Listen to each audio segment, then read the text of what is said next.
Siapa sih yang harus menjadi tim pelaksana kegiatan atau TPK di desa? Jika kita membaca secara rinci di dalam Permendagri nomor 20 tahun 2018 tentang pengelolaan keuangan desa, di sana dijelaskan secara detail dan terperinci bahwa pelaksana pengelolaan keuangan desa atau biasa disingkat PPKD itu dijabat oleh sekretaris desa, KAUR, dan Kasih. Sedangkan untuk pemegang keuangan pengelolaan keuangan desa atau PKPKD dijabat langsung oleh kepala desa. Jika kurang jelas, silahkan buka dan baca kembali Permendagri nomor 20 tahun 2018, tepatnya di pasal 3 dan 4. Perlu sobat ketahui bahwa dalam Permendagri nomor 20 tahun 2018 yang disebut tim pelaksana kegiatan ialah tim yang membantu tugas KAUR dan Kasih di dalam melaksanakan kegiatan pengadaan barang atau jasa yang sifat dan jenisnya tidak dapat dilakukan sendiri. Itu artinya kepala desa tidak perlu mengeluarkan lagi surat keputusan atau biasa kita singkat SK untuk mengangkat tim pelaksana kegiatan untuk membantu KAUR dan Kasih dalam tugas pelaksana kegiatan anggaran. Misalnya membantu proyek pembangunan, penyelenggaraan pemerintahan, pembinaan, atau pemberdayaan. Kepala desa cukup mengeluarkan surat keputusan untuk mengangkat tim pengadaan barang atau jasa atau biasa disingkat TPBJ untuk membantu tugas KAUR dan Kasih dalam pengadaan barang atau jasa. Pasal 7 ayat 1 Permendagri nomor 20 tahun 2018, KAUR dan Kasih dalam melaksanakan tugas sebagaimana dimaksud dalam pasal 6 ayat 4 dapat dibantu oleh tim yang melaksanakan kegiatan barang atau jasa yang karena sifat dan jenisnya tidak dapat dilakukan sendiri. Maka berdasarkan Permendagri nomor 20 tahun 2018, tugas dan fungsi KAUR dan Kasih pelaksana kegiatan anggaran atau PKA adalah 1. Sebagai pelaksana kegiatan anggaran sekaligus penanggung jawab pelaksanaan kegiatan untuk kegiatan yang tidak memerlukan tim pelaksana kegiatan atau TPK. 2. Sebagai penanggung jawab dan koordinator pelaksanaan kegiatan yang dilaksanakan oleh TPK. 3. Menandatangani perjanjian kerjasama dengan penyedia atas pengadaan barang atau jasa untuk kegiatan yang berada dalam bidang tugasnya. Mari kita lihat PK LKPP terbaru. Sebenarnya apa sih yang dimaksud tim pelaksana kegiatan itu? Pasal 1 ayat 13 PK LKPP nomor 12 tahun 2019. Tim pelaksana kegiatan yang selanjutnya disebut TPK ialah tim yang membantu KAUR atau Kasih dalam melaksanakan kegiatan pengadaan barang atau jasa yang karena sifat dan jenisnya tidak dapat dilakukan sendiri oleh KAUR atau Kasih. Nah, jelaskan dalam PK LKPP bahwa yang dimaksud TPK di sini ialah TPK untuk pengadaan barang atau jasa, bukan TPK yang membantu melaksanakan tugas PPKD. Berapa sih jumlah TPBJ yang ideal dalam satu desa?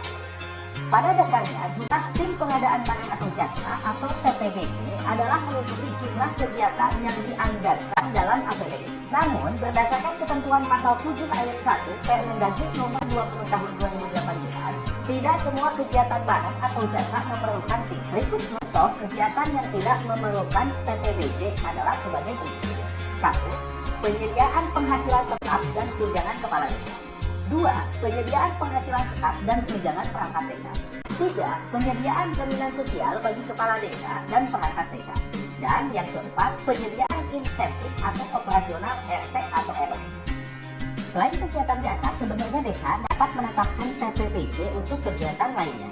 Namun, dalam kegiatan tersebut dimungkinkan KAUR atau Kasih dapat melaksanakan subkegiatan tersebut secara langsung. Misalnya, kegiatan penyelenggaraan operasional desa yang terdapat subkegiatan pembayaran honorarium PKPKD dan PPKD. Maka subkegiatan tersebut langsung dilaksanakan oleh KAUR atau Kasih dengan menyampaikan SPP kepada kepala desa melalui sekretaris desa. Lalu, bagaimana tata cara membentuk TPBJ? Adapun cara pembentukan tim pengadaan barang atau jasa ialah diusulkan pada saat musyawarah penyusunan RKP desa. Ketika sudah terbentuk, maka kepala desa wajib membuatkan surat keputusan atau SK. Ketentuan ini telah diatur dalam pasal 7 ayat 5 Permendagri nomor 20 tahun 2018. Lalu terkait siapa saja unsur yang berhak mengisi posisi tim dalam pelaksanaan pengadaan barang atau jasa. Hal ini pun sudah diatur dalam pasal 7 ayat 2 Permendagri nomor 20 tahun 2018. Tim pengadaan barang atau jasa berasal dari unsur 1. Perangkat desa, 2. Lembaga Pemasyarakatan Desa atau biasa disingkat LPD. Dan atau 3. Masyarakat. Sebagaimana dimuat dalam pasal 7 ayat 2 Permendagri nomor 20 tahun 2018 yang berbunyi, tim sebagaimana dimaksud pada ayat 1 berasal dari unsur perangkat desa, lembaga pemasyarakatan desa, LKD, dan atau masyarakat. Terdiri atas 1. Ketua, 2. Sekretaris, dan 3. Anggota.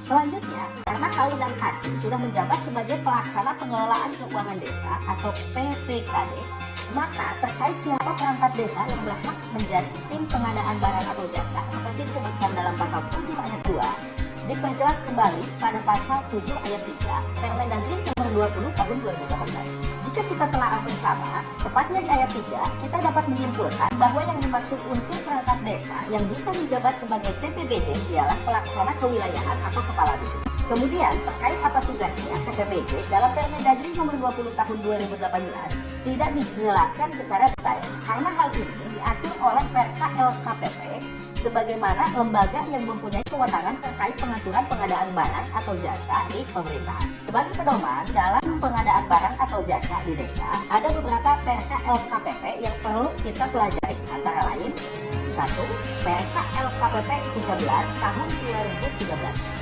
2. Perka LKPP 22 tahun 2015. 3. Perka LKPP 9 tahun 2018. Dan yang terbaru, Perka LKPP 12 tahun 2019. Salah satu isi di dalam Perka LKPP tersebut ialah mengatur tugas kepala desa, Kawin dan Kasih, serta TPBJ dalam pengadaan. Untuk lebih jelasnya, kita bahas bersama. Tugas kepala desa dalam pengadaan barang atau jasa. 1. Menetapkan TPK hasil musyawarah desa. 2. Mengumumkan perencanaan pengadaan yang ada di dalam RKP desa sebelum dimulai proses pengadaan barang pada tahun anggaran berjalan. 3. Menyelesaikan perselisihan antara kasih atau kawin dengan TPK dalam hal terjadinya perbedaan pendapat.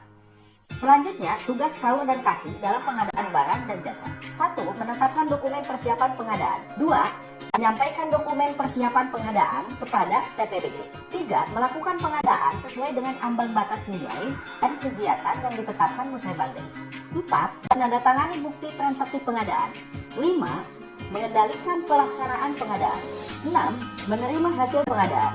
7. Melaporkan pengelolaan pengadaan sesuai bidang tugasnya kepada kepala desa.